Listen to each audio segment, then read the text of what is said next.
Fuck that country, man. I am not shedding 1 ounce of blood for that motherfucker. Why? Why would I shed any more blood for that bitch? My ancestors already paid the debt. We don't owe America a goddamn thing. That's the fucked up part. Y'all think we owe that motherfucker something. America fucking owes us, and it won't fucking pay up. So fuck people who don't pay their debt. May that motherfucker burn, slow, and rot. And look what it's doing. Burning, slow, and rot. Fuck that country, man. I am not shedding 1 ounce of blood for that motherfucker. Why? Why would I shed any more blood for that bitch? My ancestors already paid the debt. We don't owe America a goddamn thing. That's the fucked up part. Y'all think we owe that motherfucker something. America fucking owes us, and it won't fucking pay up. So fuck people who don't pay their debt. May that motherfucker burn, slow, and rot. May that motherfucker burn, slow, and rot. May that motherfucker burn, slow, and rot. And look what it's doing. Burning, slow, and rot. All right, shalom. First and foremost, I'd like to give all praise and glory to Yahweh, Hashem Yahushai, Bahasham Rakakodash.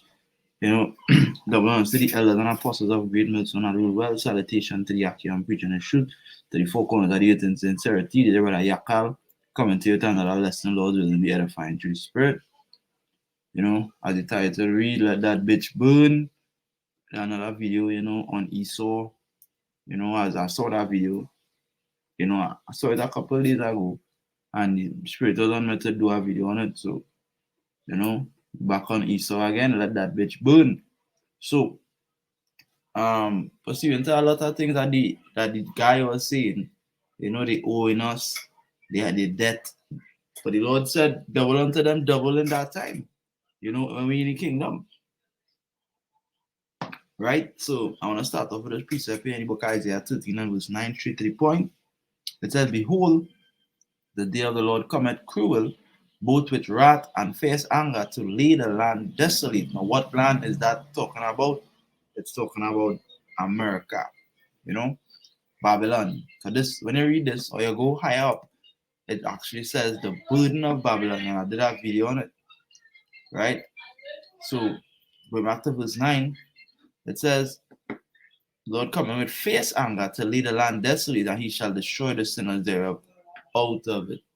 So, we know that they did a lot of things unto us, and the scripture said, blood defiled the land, or something of that sort, right? So, I want to get that precept. Let me get that precept, right? Let's bear with me here. I believe that is Numbers 35. Right?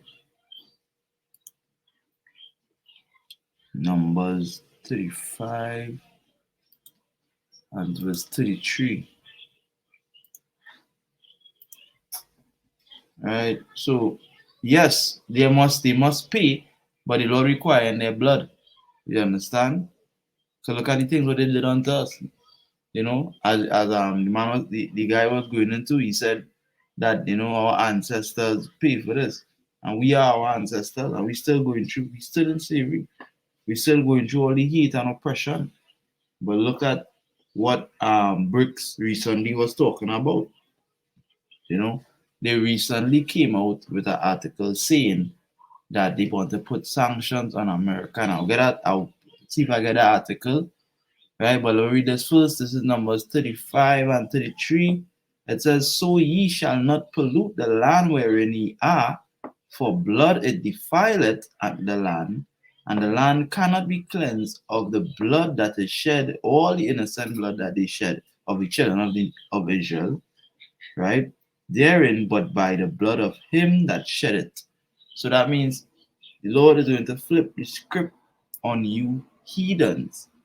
You know, the Lord have a judgment for Esau and all their merchants. You know, and it's so out of the way for IUIC to be talking about there's no other nations. There's going to be no other nations, right? And I say I'll do a video on it because that it don't make sense. I already see Apostle Taha and Apostle Gaba did a video on it, you know. But the Lord is going to double. How is the cup going to double? You understand? They have to serve their time in slavery. How shall a kingdom be run without servants, handmaids, without people doing the work in the kingdom. You understand? What the kingdom gonna be full of us Israelites alone roaming the earth? That doesn't make any sense. You understand? Because here, first thing first, you have to look up the word kingdom. That is where you understand immediately that they don't make sense. Why did the Lord say the kingdom of heaven? You know, the kingdom on earth as it is in heaven. And I'm gonna just get that word real quick. Right? Kind of already searched it. But we have an idea kingdom. So like yeah. Right. Right. A country, state, or territory ruled. Here it says. It says ruled by a king. Forget this bullshit here. But ruled by a king, which is going to be a Hawashai.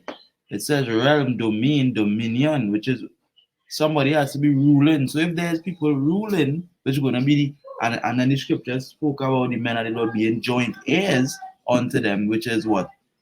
Also other kings ruling, right? Now we're gonna go into the word. I'll go into rule after I get the synonyms, right? Empire, right? Territory. I'm going to do with empire first, right? An extensive group of states of countries ruled over by a single monarch, which the word monarch goes back to monarchy, right? Which says a sovereign head of state, which the sovereign head is going to go back to the children of Israel, the elect, right? So I'm gonna go back a little bit, right? Empire, which is an extensive group of states or countries, which are going to be other nations, ruled over by a single nation, which is the children of Israel, right? Now I wanted to go into the word ruled, right?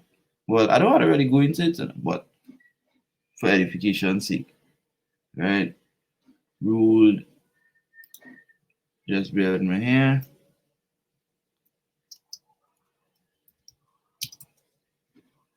Rule. It says exercise ultimate power or authority over. So there you have it. You understand? So all this nonsense about no other nations, they didn't really mean to intertwine it. But I don't know why I see on them. The Lord said the deceiver and the deceiver is mine. So they probably been deceived, and that seducing spirit strong because the Lord sent it. You know, the scripture says that the law is going to go out from Israel, right? All right, let's see if I get that precept. The law shall go forth from Zion. All right, bear with me here. All right, Isaiah 2 and 3. So that many people shall go and say, come ye and let us go up to the mountain of the Lord. Who wouldn't say that? Israelites. But then the Bible will be contradicting itself because then isn't the Israelites going to be the rulers? Right? So who will not come up and say that? Let's go up to the mountain of the Lord, to the house of the Lord of Jacob, and he will teach us of his ways. But we already know our ways. Not only that, but they make a distinction when they said his ways. You understand? They would have said of our ways, of our fathers, but they didn't say that. They said, and he will teach us of his ways, and we will walk in his paths. For out of Zion shall go forth the law and the word of the Lord from Jerusalem. Now, why would we as a people need the law to be learning it? If the scripture said it's going to be written in our inward parts. If I get that, the Lord just leading me that I might have to change the name of the video, right? Yeah. 81 instances. I'll get that. I'll search that here. Bear with me.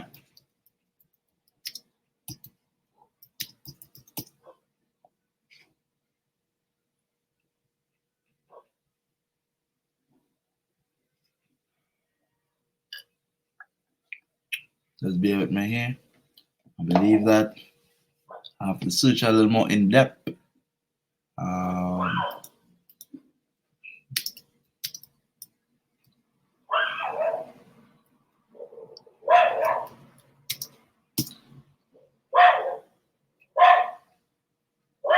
right, Jeremiah 31, 31 to 34 or 33. Right, it's Jeremiah 31 and 33. But this shall be the covenant that I will make with the house of Israel after those days, saith the Lord.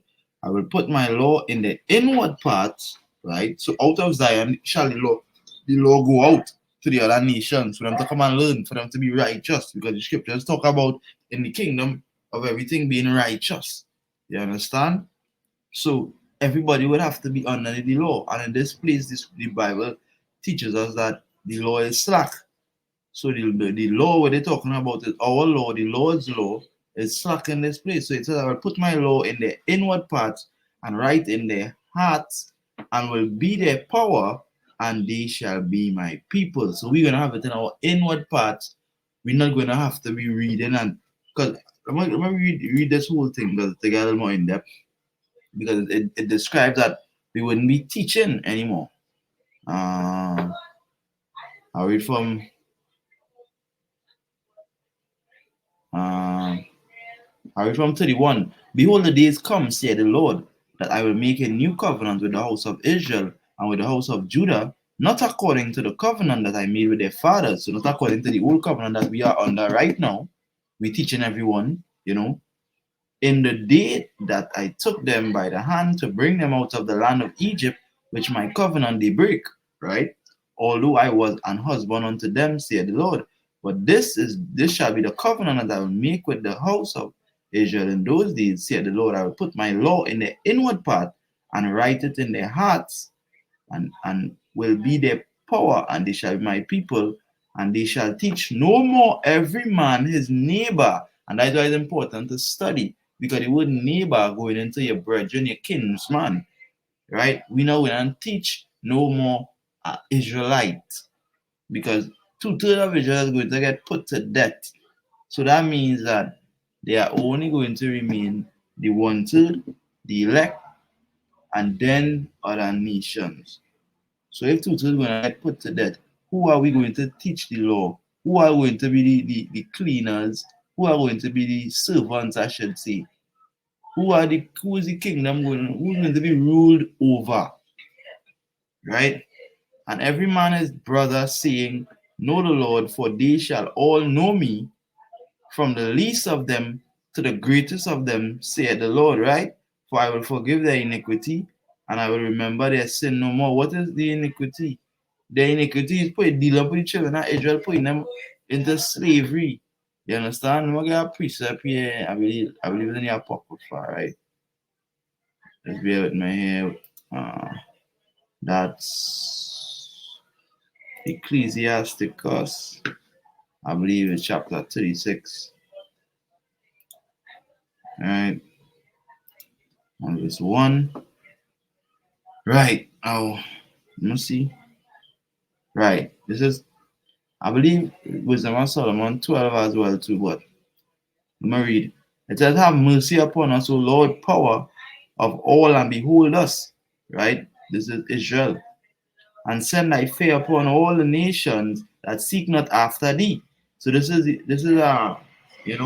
sending the fear on the other nations that don't seek the Lord, because we can clearly see that the other nations they don't follow Yahweh Hashem Yahushai. Neither always our Lord. Some of them might still stool on the customs, but in spirit they are heathens, right? It says, Lift up thy hand against the strange nations and let them see thy power, right? As thou hast sanctified in us before them, so be thou magnified among them before us, and let them know thee as we have known thee, that there is no power but only thou, O Lord. So let them know thee, right? As we have known thee. Because we know the Lord power, right? Let me see if I get the punchline here. I'll jump to verse 8 because it says seek, but it really means it's really make. When you look it up in your own apocrypha or even your hard copy, It says, make the time short, as is the Lord doing right now. Remember the covenant and let them declare thy wonderful works. Let him that escapeth be consumed by the rage of the fire, and let them perish that oppress the people. Right? Smite in sunder the heads of rulers of the heathen that say there is none other but we. Right? Let me see if I get it.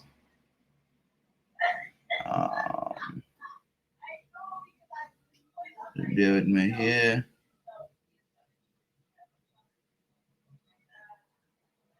Salakia. Let me see if I get it here. Let me see if I get it here. Right? Right. Let's bear with me. I believe that was the wrong scripture, but yeah, part the end of the day. Right? I believe I was looking for Psalms 47. Right? Because the scriptures them sound alike. The Psalms 47. And I'll read from the top.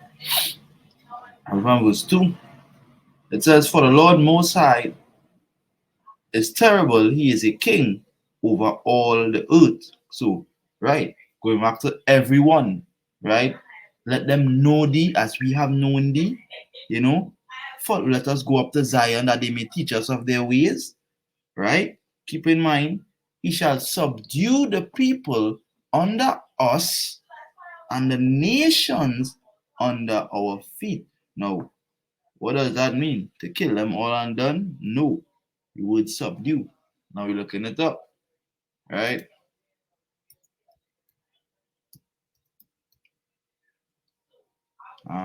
Subdue definition. Subdue, overcome, right? Overcome, to bring under control, right? Conquer. I'm going to go into the word conquer.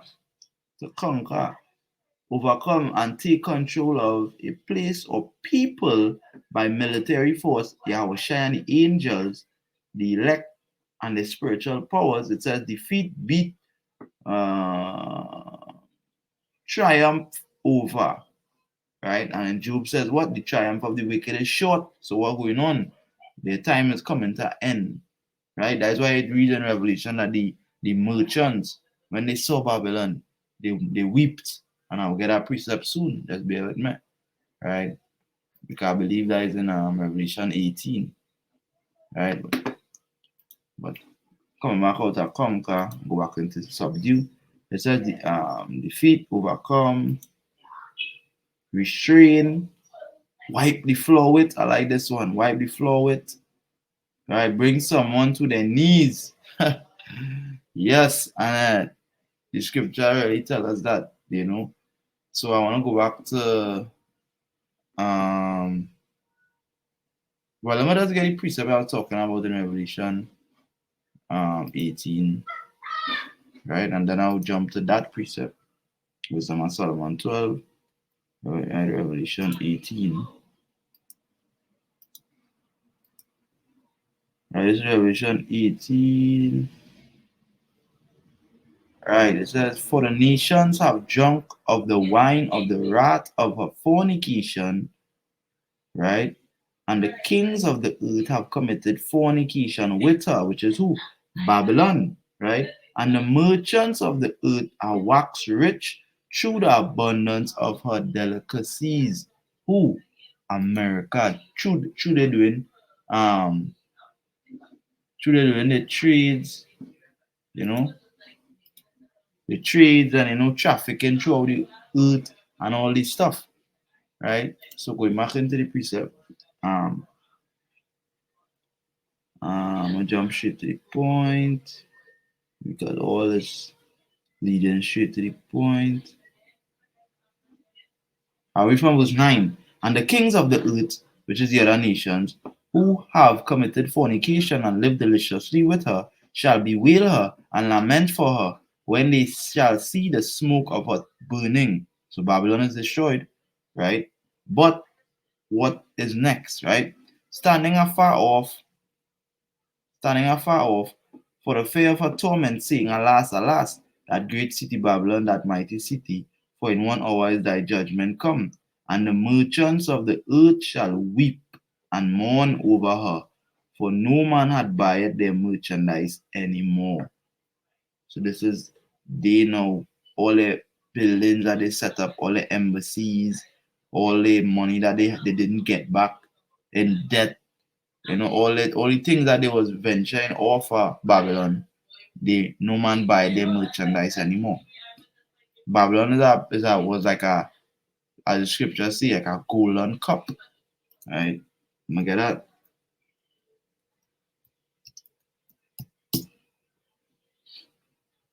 Right. Jeremiah 51:7. Babylon had been a golden cup in the Lord's hand that made all the earth drunken. The nations have drunken of a wine, therefore the nations are mad. So right, you were a golden cup. Pursuant to Isaiah 14. Right? Babylon was once saying something. How hast thou fallen from heaven? O Lucifer, O light bearer, burn, let that bitch burn. And honestly, I didn't mean to intertwine the both videos, but there's the spirit. The Lord really and truly wanted it to be like that. But it's all through edification. Now, I wouldn't even deal with IUIC and their bullshit topics too much, right? But really and truly, what they're saying is just they being intertwined and get caught up with these seducing spirits. As the apostles say, they wax worse and worse. And that is it. That is the judgment. They wax worse and worse, so that's what they get. Right? So now I want to go into Wisdom of Solomon.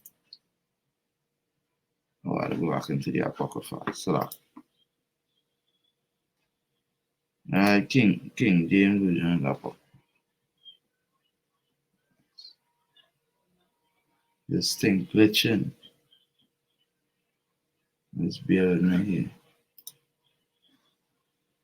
Right, King James Version of the Apocrypha. This is Wisdom of Solomon, chapter 12.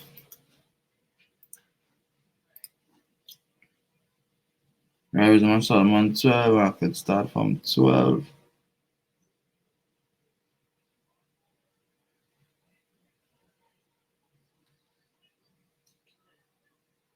Alright, let me see if I can read from anywhere up.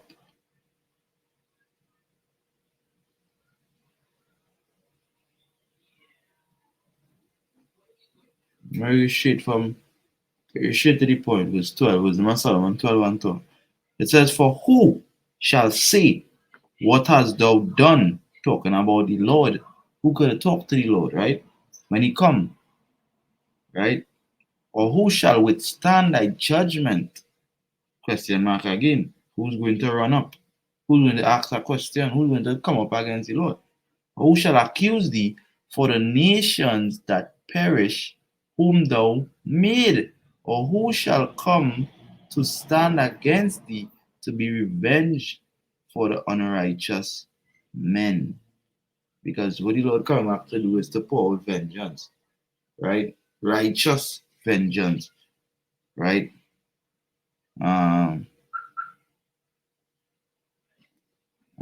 Let's see.